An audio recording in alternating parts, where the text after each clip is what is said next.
Welcome students to Synopsis IAS. I am Dr. Mohammad Zia and this is a post-independence history part.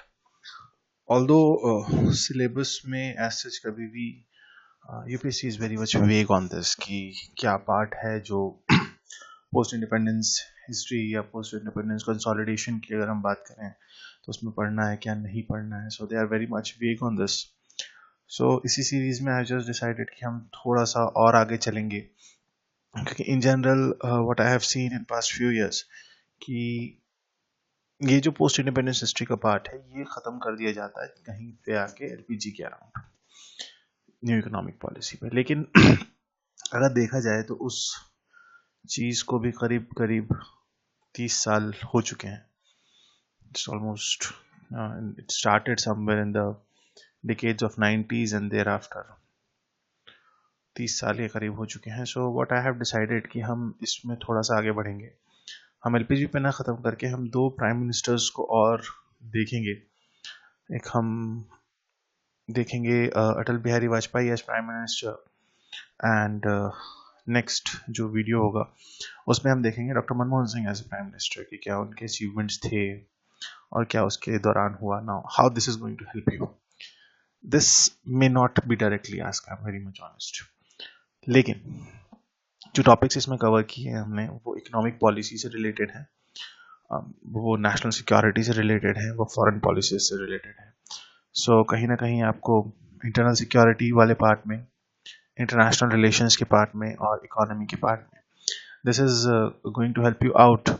और इसी में in this whole part which we are covering under this post independence regime, ये आपको एक multi disciplinary आप कह सकते हो या एक इंटीग्रेटेड अप्रोच है.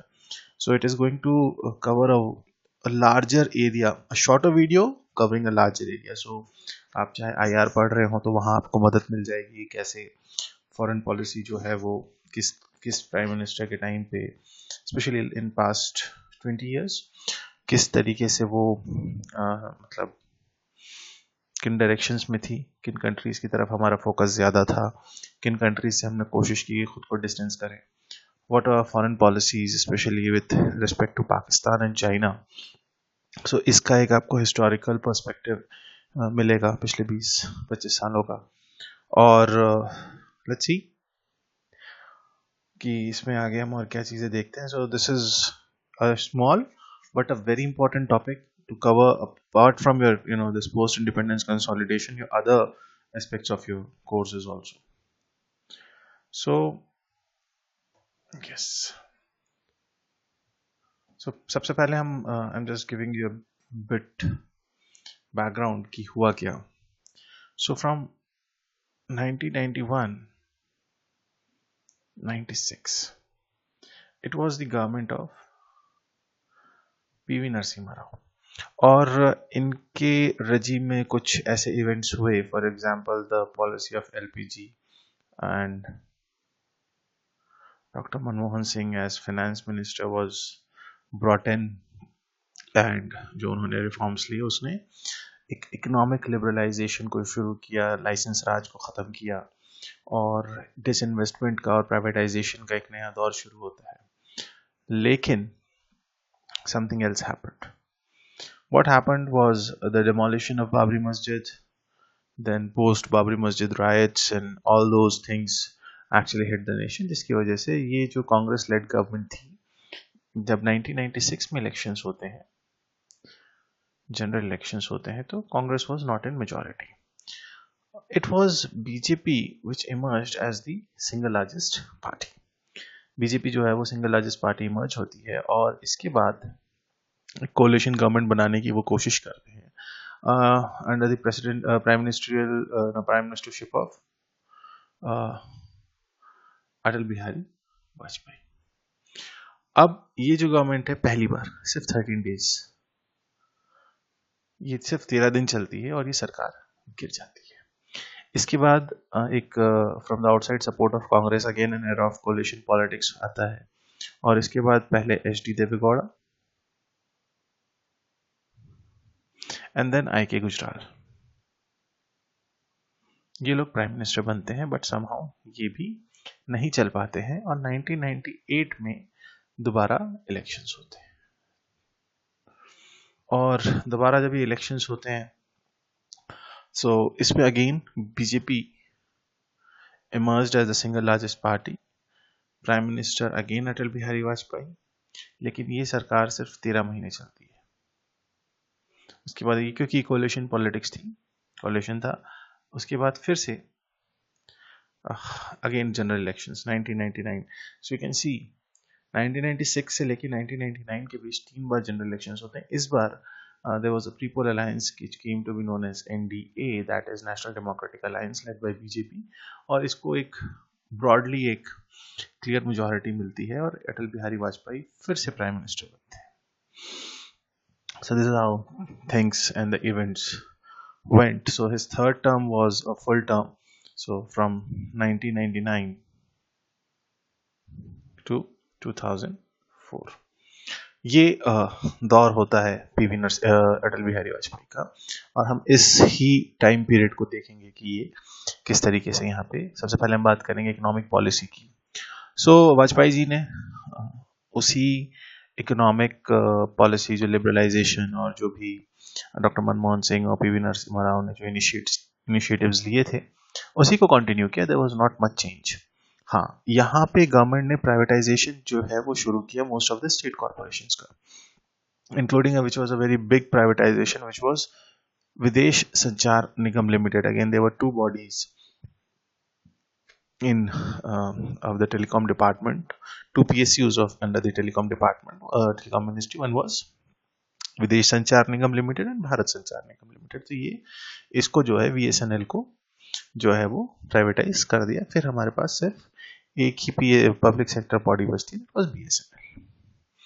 खैर यहाँ पे प्राइवेटाइजेशन का कह लीजिए या डिसइन्वेस्टमेंट का दौर ऐसा था कि वाजपेयी जी की सरकार में ministry of disinvestment, there was a separate ministry for that. Important चीज यहाँ थी कि यहाँ पे एक special export zone, special export EPZ की जो बात करते हैं, एक्सपोर्ट प्रोसेसिंग जोन्स, वो जो है वो स्टैब्लिश हुए। IT पार्क्स हुआ, इंडस्ट्रियल पार्क्स हुआ। So the overall aim was to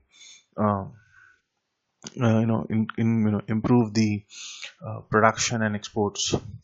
So industrial production, क्योंकि आपको हमने अपनी इकोनॉमी में पढ़ा होगा कि इंडस्ट्रियल प्रोडक्शन, ठीक है, और जो है वो किसी भी इंफ्रास्ट्रक्चर के कंट्री के ओवरऑल इंफ्रास्ट्रक्चर या ओवरऑल इकोनॉमिक ग्रोथ में it's like a flag bearer in that. So this was done in the industrial production. So all the steps, जो भी स्टेप्स ऐसे जो इंडस्ट्रियल प्रोडक्शन को बढ़ाएंगे वो लिए गए। ऑल्सो बहुत इंपॉर्टेंट जो एक प्रोजेक्ट था जो वाजपेयी जी की सरकार में शुरू हुआ, they were like the north south east west corridor, लेकिन जो कहा जाता है कि उनका ड्रीम प्रोजेक्ट था, it was the golden quadrilateral. So from Delhi to Mumbai to Chennai to Kolkata and again to Delhi. So must have read about this.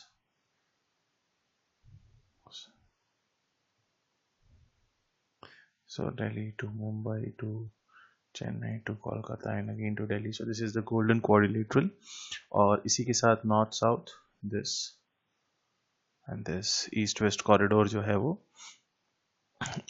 मतलब ये इसकी शुरुआत होती है। और एक जो इम्पोर्टेंट चीज जिसने इस दौर में पेस पकड़ा, it was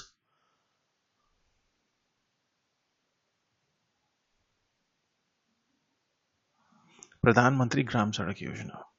so the first phase of golden quadrilateral वो शुरू होता है। दूसरी चीज, जो ओवरसीज सिटीजन्स थे, जो NRIs जो थे, जो कि आपने जब आपने नेशनल इनकम का पार्ट पढ़ा होगा तो वहां पे आपने नेट फैक्टर इनकम NFIA को पढ़ा होगा, net factor income from abroad. और शायद ये बहुत मतलब इंडिया जो है वो रेमिटेंसेस जो हमें आते हैं, जो लोग भारत के लोग जो बाहर काम कर रहे हैं वो जो पैसा भिजवाते हैं, that is net factor income from abroad. और वो जो रेमिटेंसेस आते हैं, they are highest among the world.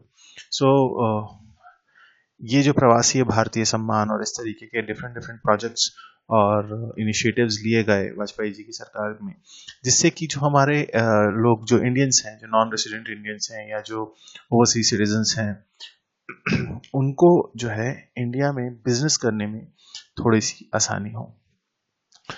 The main thing was to encourage foreign investment, especially from Europe and United states, क्योंकि ये उस वक्त की अगर आप बात करेंगे 1999 से रादर 1998 से 2004 तक, वाजपेयी जी के ड्यूरेशन में ये लीडिंग इकोनॉमीज थे यूरोप और अमेरिका, और यहाँ पे जो है इनसे इन्वेस्टमेंट अट्रैक्ट करना वाज अ मेजर टारगेट.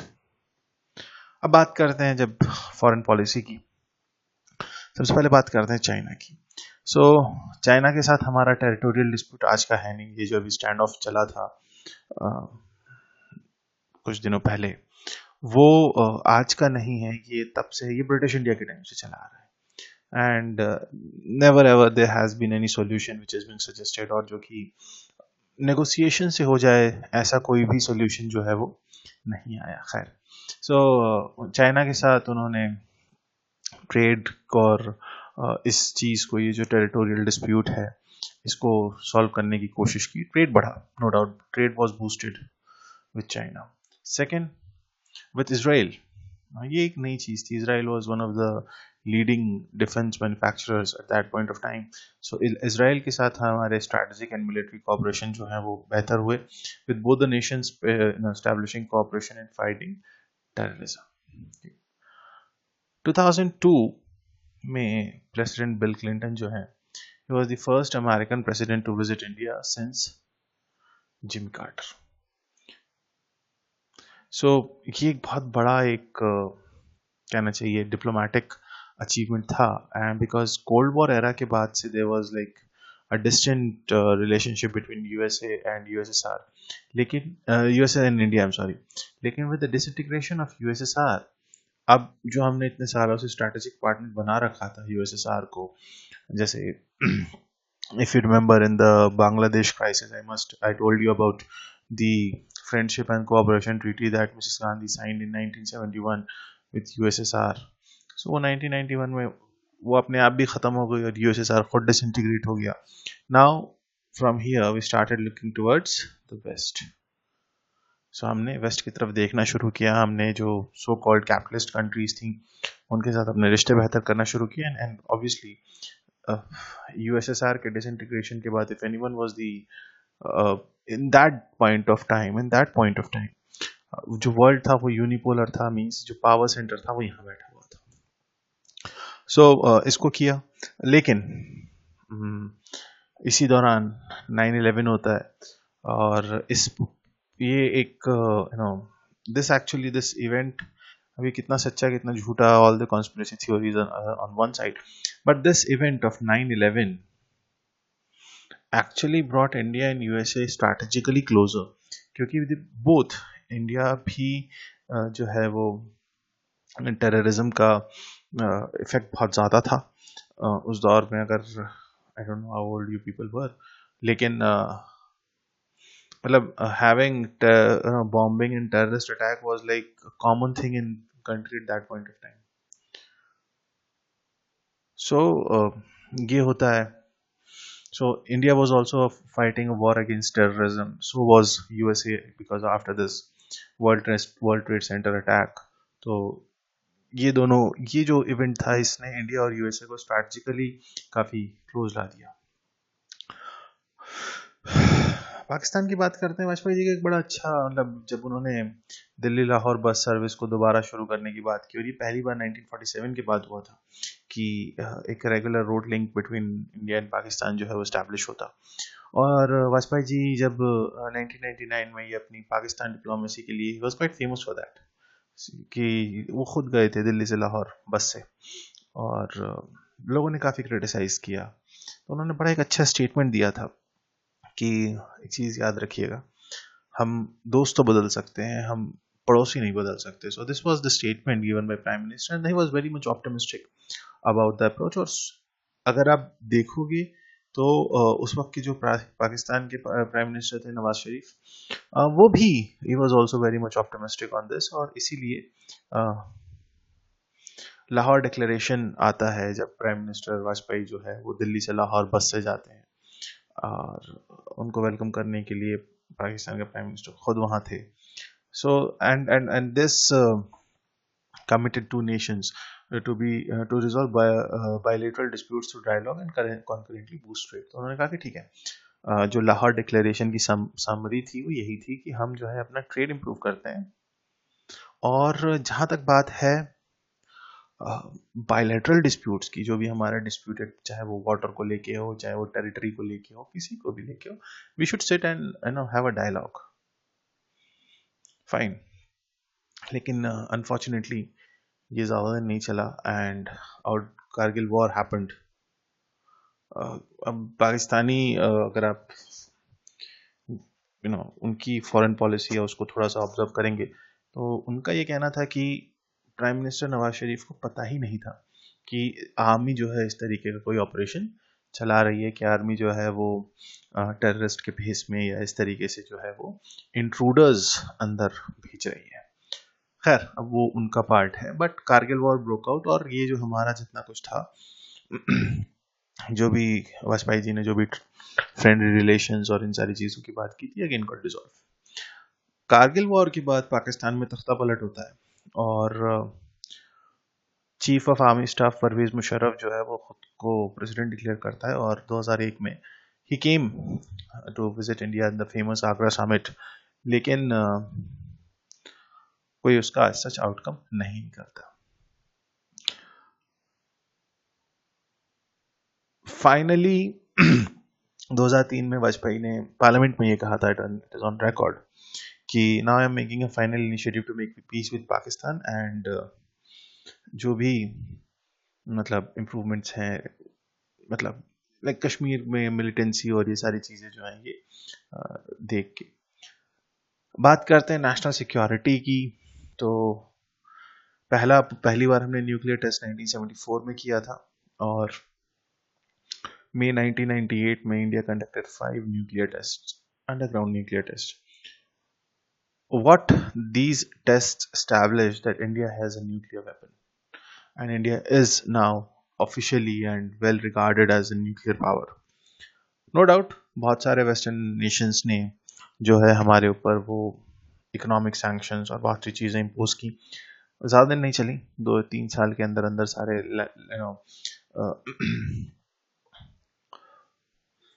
जितने भी कहना चाहिए सैंक्शंस थे वो हटा लिए गए थे, specially after bill Clinton he visited India. Slowly all the sanctions were lifted. खैर, लेकिन इससे काफ़ी कुछ चीज़ें हुआ. ये था कि इट वाज इन मई और शायद 3 दिन के अंदर पाकिस्तान ने 6 न्यूक्लियर टेस्ट किए थे within like 3 days as a response to what India did.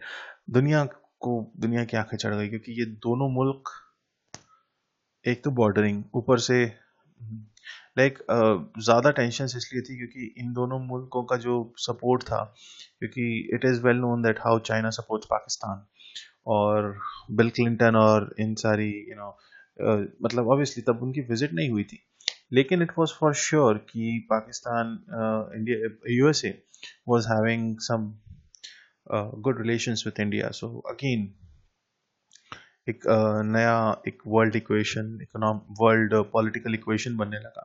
But what world fear was a nuclear war, क्योंकि दोनों countries which already had a history of war, tensions था बॉर्डर पे, और उस दौरान nuclear test होना और फिर उसके बाद इस तरीके से एक्ट करना वाज समथिंग जो इंटरनेशनल वर्ल्ड जियो पॉलिटिक्स में इसको ज़्यादा कुछ अच्छे से नहीं देखा गया.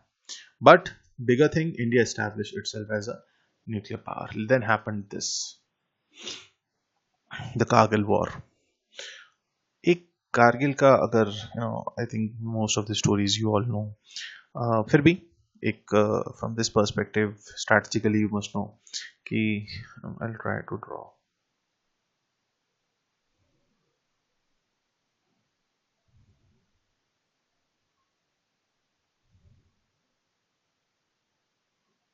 Okay, this is the, let's say, the Jammu and Kashmir part, and somewhere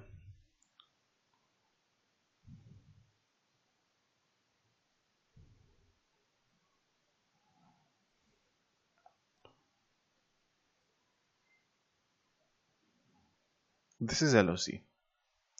okay, ये जो रीजन है यहाँ पे, and this is, let's say, your part with China. So this is your POK, this is your Aksai chain, this is your LSE. यहाँ पे winters में, जैसे अभी भी in winters this year I was just seeing that what was temperature in ले, it was -22 degree centigrade.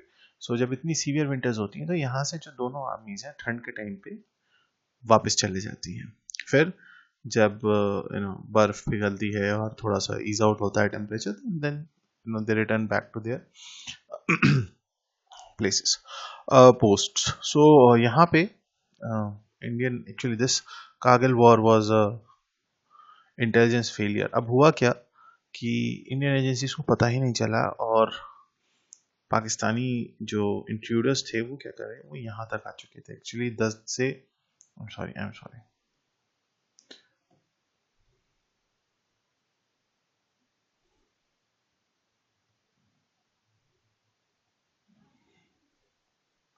So they were like,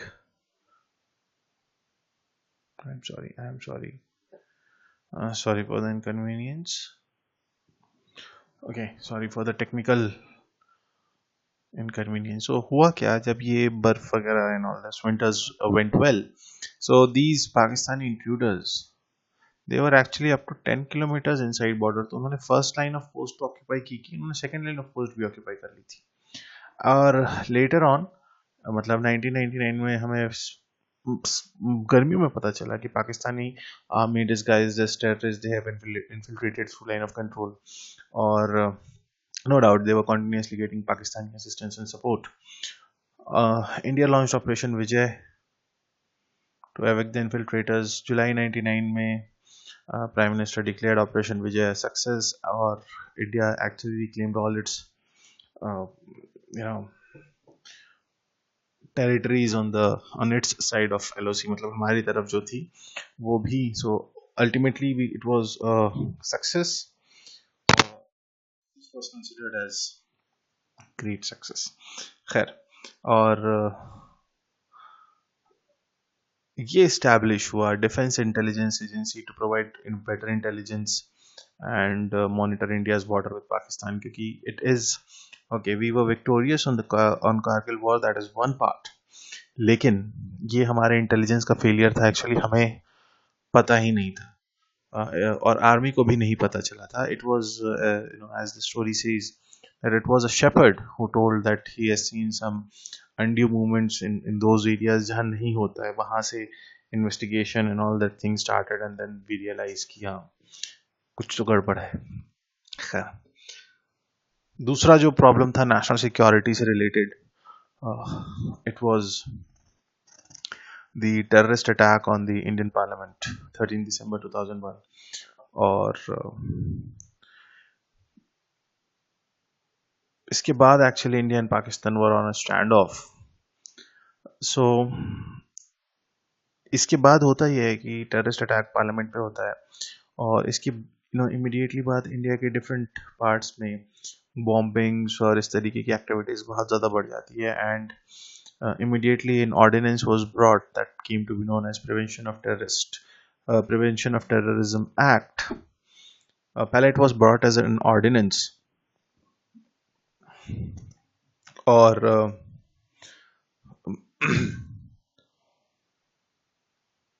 this was a preventive detention law which was brought in order to curb terrorist activity. लेकिन मजे की चीज़ हुई है कि because government was very much willing, उसमें बहुत सारे ऐसे प्रिवेंटिव डिटेंशन के एक्ट्स थे, प्रोविजंस थे, जो कि कहीं ना कहीं फंडामेंटल राइट्स के साथ कॉन्फ्लिक्ट कर रहे थे. और बावजूद इसके इट फेस्ड ह्यूज रेजिस्टेंस. मतलब लोकसभा में पास हो गया था क्योंकि वहाँ गवर्नमेंट वाज इन मेजॉरिटी, लेकिन राज्यसभा में दे वर नॉट इन मेजॉरिटी. और इस एक्ट को means it created basically a deadlock between the the Lok Sabha and the Rajya Sabha, and as the constitution says, whenever there is a deadlock between Lok Sabha and Rajya Sabha, a joint session of the parliament, the third time ever in the history, if I remember it correctly, one was, I think this was the third time, yes, third joint session. against this, and against the Prevention of Terrorism Act. This was passed. So to solve any deadlock, this was the third event, और ये पास हो जाता है. तो ये कुछ national security और कुछ एक्ट्स अभी जब नेक्स्ट उसमें हम देखेंगे कि मनमोहन सिंह की गवर्नमेंट आएगी and the actions they will take to curb terrorism. So this was the year of Vajpayee, and इसके बाद दोबारा 2004 में एज एक्सपेक्टेड, एक्चुअली कुछ वक्त पहले इलेक्शन होता है. Elections were be there in December 2004 में होने थे, लेकिन 6 महीने पहले इलेक्शंस करवा दिए गए इन मई 2004. But somehow BJP could not sustain, or Congress came to power and Dr. Manmohan Singh became the Prime Minister of India. And this is what we are going to study in the next video, and probably the last video in this post-independence series. I hope you liked it. Do give your valuable comments, and keep yourself safe, क्योंकि अभी corona गया नहीं. So take good care of yourself, study well, work hard, and keep yourself self-motivated, because this is the most important thing that you need. So I'll see you in the next video. Till then, have a great time. Stay safe, stay healthy. Thank you so much.